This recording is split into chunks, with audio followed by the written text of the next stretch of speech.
Yo, what's up, guys? Everyone, today, man, we're talking about my Miami Heat. Unfortunately, an injury is according to Shams Charania.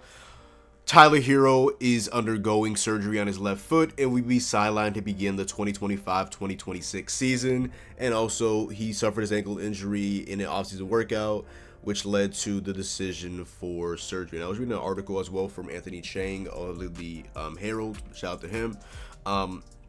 Herro just felt some discomfort. He tried to take some injections or whatever to see if that would be able to tolerate the pain and lessen that, but it ended up working. So he had to eventually just say fuck it and just get the surgery. So not ideal at all for Tyler Herro, who just came off the best season of his career in the regular season, and then as in Tyler Herro fashion, unfortunately, even though I was a fan of him, he absolutely shriveled in the playoffs as the Cavaliers just put Evan Mobley, Isaac Okoro, DeAndre Hunter, and just straight up just length on him, pause. And unfortunately, at Taylor's oldest time, he was not able to play well against that force, because he's not a number one option, and he most likely, even though like I said I like him, he's probably more so of a number three option. But at the end of the day, it is what it is. So I don't know. What does this mean for his next upcoming contract? He was looking to get a max. Now I wouldn't give Tyler Herro like 50 million to max. I'll be honest, making like 30 this year. I'll up that to like 40, because that's like what a third option should be getting. You know, the Miami Heat right now have like two third options in Tyler Herro and Bam Adebayo. Now Andrew Wiggins, he's like a three, but a really good four, which is why the Lakers are really trying to get him, because he'll be a really elite four. But if you want to get him, you got to pay up to get a really good four. And he's not like a lockdown elite defender, but he's still a good defender. He can average anywhere between like 14 to 18 points a game, for being realistic here. But Tyler Herro, man, came off a really good season, averaged damn near 24, 5-5 on 60% shooting in the playoffs. But the Miami Heat did make a big time acquisition, obviously acquiring Norman Powell. But Norman Powell doesn't bring the playmaking that Tyler Herro would bring, as he still had, he was one of the most efficient players in basketball last season. Norman Powell was averaging 21-3, but only 2 assists a game. Now assists aren't the be all end all for really good playmakers, as there's the stats called potential assists. Like, somebody can just sell your assists. Watching Norman Powell, we know that he's obviously a score first player. He's a walking bucket. He, for how many years, was coming off the bench until last year, his career season. Yeah, even Clippers fans are like, oh, the drop off in playmaking from Herro to Powell is immense, which obviously, if you watch basketball, you would know.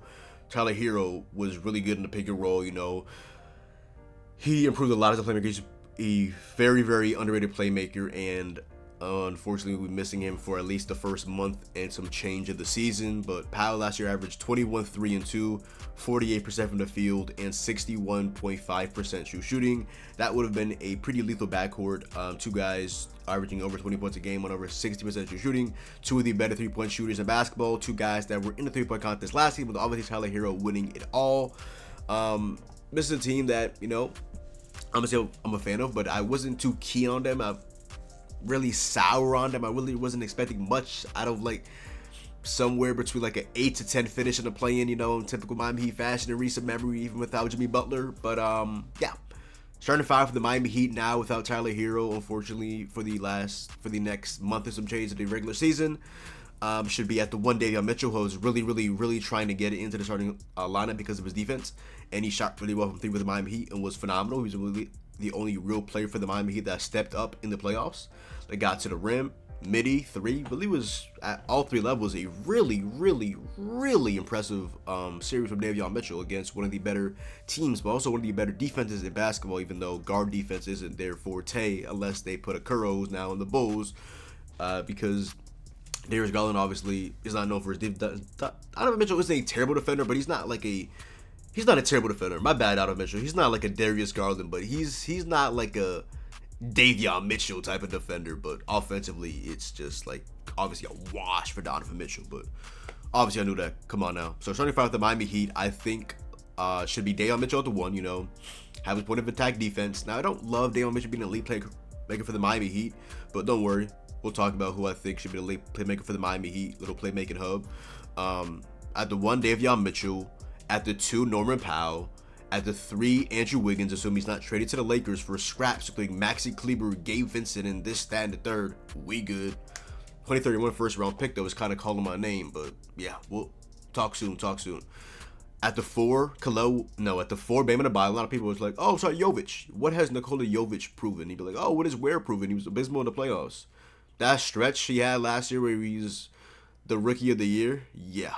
And Jovic missed a good amount of time last season. He still has mental lapses, and he wasn't good in the playoffs, like as well as Ware. The only player that was good for Miami Heat in the playoffs was literally just Davion Mitchell, the aforementioned. So yeah, at the 1, Mitchell. At the 2, Powell. At the 3, Wiggins. At the 4, Bam Adebayo. And at the 5, Khalil Ware. Obviously, he had some lapses last season. You know, wasn't perfect effort. You know, but he is a very talented player, and at the end of the day, he's a good shot blocker. Now, he can get lost at points trying to kind of like Hassan Whiteside his blocks, just jump merchant and get beat and things like that. He needs to learn to be disciplined, but it's not the worst starting 5 of all time. It's definitely like a bona fide, I think, playing team, but an offense is going to be nasty without the Tyler Herro is easily the best scorer in his team. You go like, oh, Norman Powell, but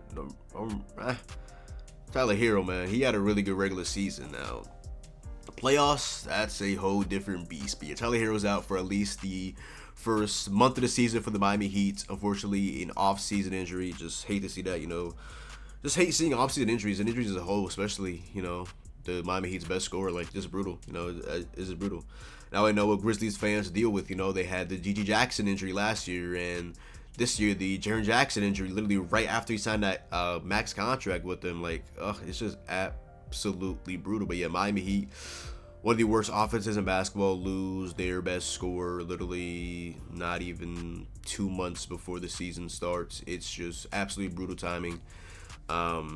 Yeah, not ideal at all. But now, Miami Heat have to rely more on guards. Maybe, hopefully not Terry Rozier. Hopefully he bounces back and Kasparis, Yakuchonis, and this, that, and the third. Just opens up more minutes for guys like that. But Jesus Christ, man. And Drew Smith, if he can come back from that torn Achilles and is a real player like he kind of was before he went down with that injury. And what was that? Was that the Cleveland injury, or was that? Nah, he came back from that Cleveland injury, maybe like a Celtics game or something game. He got injured again. He was out, but he was honestly a pretty decent like 3-and-D guy. But yeah. Tyler Herro, hoping for a speedy recovery. My brother, Norman Powell, hold it down. And Bam Adebayo, I forgot to mention, he probably should be the lead playmaker for the Miami Heat. Now, he's not like an elite playmaker like the likes of a upper echelon bigs like Domantas Sabonis. But before I mention that, Nikola Jokic, Domantas Sabonis, Alperen Şengün, and I wouldn't say Giannis Antetokounmpo was an elite playmaker, kind of like what Alperen Şengün just said, but he's on that second tier, I would say, with Giannis Antetokounmpo as playmaking bigs in the league. Bam Adebayo is, you know, he's a good playmaking hub, dribble handoffs and shit like that. He had a really good 2-man game going with Duncan Robinson. Duncan Robinson even as one of the better playmakers to Bam Adebayo, specifically one of the better playmakers on the team, quietly enough, especially Bam Adebayo though. But yeah, not welcome, but speed recovery to Tyler Herro. Norman Powell, hold it down. Wiggins, I'm gonna need you if you stay with the Miami Heat. Bam Adebayo, I'm gonna need 20 points a game. Khalil Ware, I'm gonna need somewhere between like 12 to 16 points per game. And talk soon, maybe Nikola Jovic can give me something. You know, he's basically about to be in a contract season. I'm always seeing Pelle Larsson doing good overseas. Hopefully he keeps it up. Hawkins bounce back, not too keen on it, but at the end of the day, maybe. And yeah, not ideal for the Miami Heat at all, losing their best scorer with a month and change to go before the regular season starts. Spo has a lot on his plate. Wasn't too keen on this team, and that just knocked me down to level. So not ideal. One of the first things I woke up to today. Not ideal at all. Heat fans, how do you guys feel about this? NBA fans, how do you guys feel about this overall? If anybody cares.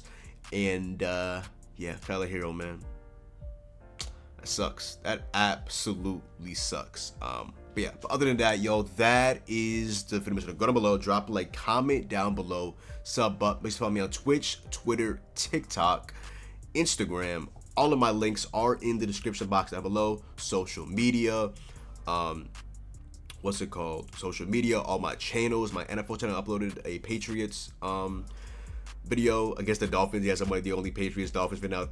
Patriots. Holy shit. One of the few Patriots Heat fans out there. If you're gonna see that, comment down below. Dolphins fans, just lost to the just lost to the Bills Thursday Night Football. That was a pretty good game. I was watching on Playback. I'll be going live. MLB, WNBA games, NFL games.